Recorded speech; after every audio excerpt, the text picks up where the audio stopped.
இந்திய மீனவர்களின் அத்துமீறிய இழுவை மடி மீன்பிடியை வெளிப்படுத்தும் ஆவணப்படம் ஜனாதிபதி அனுரகுமார திசாநாயக்காவிடம் ஒப்படைக்கப்படுவதற்காக கடல் தொழில் அமைச்சர் ராமலிங்கம் சந்திரசேகரனிடம் கையளிக்கப்பட்டுள்ளது. மன்னார் மாவட்ட கடல் தொழிலாளர் கூட்டுறவு சங்கங்களின் சம்மேளனத்தின் ஏற்பாட்டில் தயாரிக்கப்பட்ட குறித்த ஆவணப்படம் இன்று யாழ்ப்பாணம் கந்தர்மடம் பகுதியில் உள்ள தேசிய மக்கள் சக்தியின் பொதுமக்கள் தொடர்பாடல் அலுவலகத்தில் கடல் தொழில் அமைச்சரிடம் கடல் தொழில் அமைப்பின் பிரதிநிதிகளால் கையளிக்கப்பட்டது. இந்திய மீனவர்களின் அத்துமீறிய இழுவை மடி மீன்பிடியால் கடல் வளங்கள் பாதிக்கப்படுவதுடன் பல லட்சக்கணக்கான சொத்துக்கள் அளிக்கப்படுகின்றமை குறிப்பிடத்தக்கதாகும். ஆவண படம் ஒன்றையும் தயாரித்திருக்கிறார்கள். அதே போன்று எங்களுடைய மீனவர்களுடைய வாழ்க்கையில் ஏற்படுகின்ற பாதிப்புகள் தொடர்பாகவும் தெளிவாக விளங்கப்படுத்தியிருக்கிறார்கள்.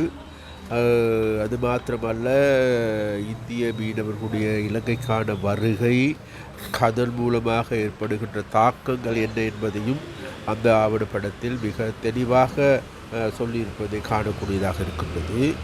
இவைகள் கூடுதலாக அனைத்து மக்களாலும் அனைத்து ஊடகங்களாலும் பேசப்பட்ட விடயமாக இருந்த போதிலும் கூட இந்த விடயத்தை மீண்டும் அடிக்கத்தான் அம்மி நகரும் என்பது போன்று மீண்டும் மீண்டும் இந்த பிரச்சனைகளை மக்கள் மத்தியில் பேசுவதன் மூலமாக அல்லது இந்திய ஊடகங்களுக்கு பேசுவதன் மூலமாகவே இதற்கான தீர்வினை எட்ட முடியும் என்று நாங்களும் எதிர்பார்க்கின்றோம்.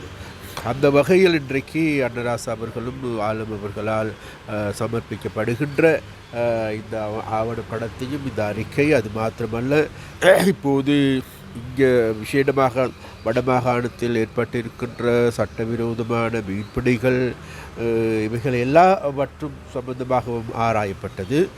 அது மாத்திரமல்ல, எங்களுடைய கடல் பரப்பில் எங்களுடைய மீன் வளங்களை இந்திய மீனவர்கள் மாத்திரமல்ல துஷ்பிரயோகம் செய்கின்றார்கள். எங்களோட மீனவர்களும் கூட ஒரு சிலர் அவ்வாறான துஷ்பிரயோகங்களில் ஈடுபடுவதாகவும் தெரிய வருகின்றது.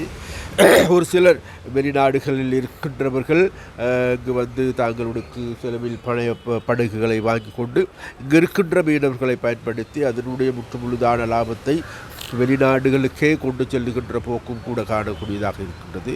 அது மாத்திரமல்ல, கடந்த காலத்தை நாங்கள் திரும்பி பார்க்கின்ற பொழுது இந்த துறை, மீன்பிடி துறை, மீன்பிடி அமைச்சில் இருக்கின்ற பல்வேறு நிறுவனங்களை அனைத்தையும் தேடி பார்க்கின்ற பொழுது அந்த அனைத்து நிறுவனங்களிலும் இருக்கின்ற முக்கிய அதிகாரிகளை எடுத்து பார்க்கின்ற பொழுது உண்மையிலேயே பாரிய துஷ்பிரயோகங்களில் ஈடுபட்டவர்களாகவே காணக்கூடியதாக இருக்கின்றது. அதனால் இந்த பிரச்சனை மேலும் மேலும் பூதகரமாகி வருகின்றது. இப்பொழுது இது மக்கள் மத்தியில் பேசுபடும் பொருளாக மாறி வருகின்றது. அதனால் நானும் கூட அமைச்சர் என்ற வகையில் இதற்கு எதிரான நடவடிக்கைகளை எடுப்பதற்கு நாங்கள் ஆரம்பித்திருக்கின்றோம்.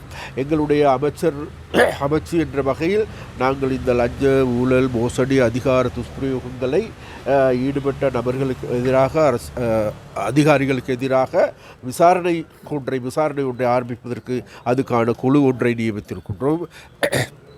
அப்போ அந்த குழுவினுடைய அறிக்கை மிகக்கூடிய சீக்கிரத்தில் வரும். அதை நாங்கள் மக்களுக்கு சமர்ப்பிப்போம்.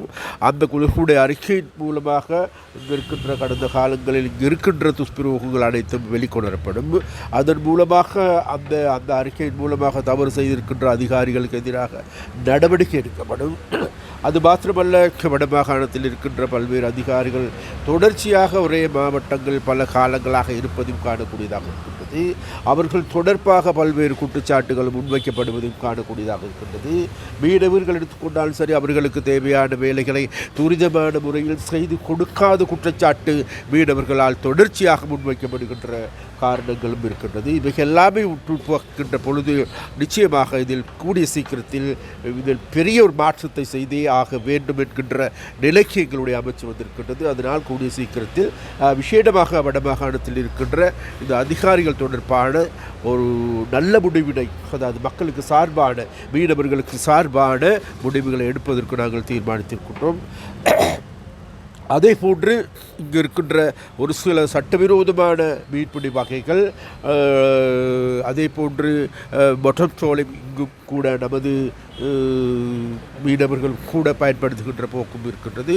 அதனால் நாங்கள் பார்க்கின்ற இவைகளுக்கு உடனடியாக தீர்வு காணாவிட்டாலும் கூட இவைகளுக்கு படிப்படியாக நிச்சயமாக அது சட்டவிரோதமாக செயல்படுகின்ற அனைத்தையும் நிறுத்தியே எங்களுடைய கடல் பரப்பை பாதுகாத்து கொள்வதற்கும் அதே நேரத்தில் இந்த மீன்பிடித்துறையை ஒரு நவீன துறைக்கு கொண்டு செல்வதற்கான வேலைகளை நாங்கள் முன்னெடுத்து வருகின்றோம். இப்பொழுதும் கூட எங்களுக்கு ஆழ்கடை அதாவது சர்வதேச கடல் பரப்பில் சென்று மீன் பிடிப்பதற்கான சந்தர்ப்பம் கிடைத்திருக்கின்றது. அதற்கான போதுமான வள்ளங்கள் இல்லை, படகுகள் இல்லை. அந்த படகுகளை தயாரிப்பதற்கும் படகுகளை பெற்றுக் கொடுப்பதற்கும் ஒரு சில நாடுகள் முன்வந்திருக்கின்றன. ADB முன்வந்திருக்கின்றன, ஆஸ்திரேலியா முன்வந்திருக்கின்றன, அதே போன்ற ஜப்பான் முன்வந்திருக்கின்றது.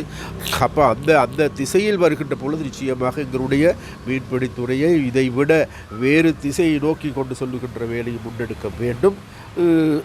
அதே போன்று இப்பொழுது பல்வேறு தரப்பாலும் குற்றம் சுமத்தப்படுகின்ற இந்த கடல் அட்டை உற்பத்தி எடுத்துக்கொண்டாலும் சரி, கடல் பண்ணைகள் எடுத்துக்கொண்டாலும் கூட இதில் பல்வேறு குளறுபடிகள் இருப்பது நாங்கள் மிக தெளிவாக இன கண்டிருக்கின்றோம்.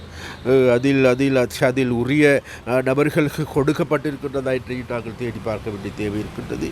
அல்லது கடல் அட்டை கடல் குஞ்சுகள் எங்கிருந்து பெற்றுக்கொள்கின்றார்கள் என்பது தொடர்பாகவும் நாங்கள் தேடி பார்க்கணும். இவைகள் அனைத்தும் ஊடாக நாங்கள் பார்க்கின்ற பொழுது மிகவும் ஒரு சிக்கலான நிலைமைகள் தான் இருக்கின்றது. இவைகளை நாங்கள் ஒரு சரியான பொறிமுறையின் கீழ் கொண்டு வருவதற்கான நடவடிக்கைகள் எடுத்து வருகின்றோம். நிச்சயமாக நாங்கள் எதிர்பார்க்கணும் எதிர்வரும் காலங்களில் இந்த நல்ல நடவடிக்கைகளை முன்னெடுத்து எங்களுடைய கடல் பரப்பை பாதுகாத்து கொண்டு எங்களுடைய மீனவர்களுடைய வாழ்க்கையை மேம்படுத்துவதற்கான நடவடிக்கைகள் எடுப்பதே எங்களுடைய அரசினுடைய நோக்கமும் குறிக்கோளும் ஆகும்.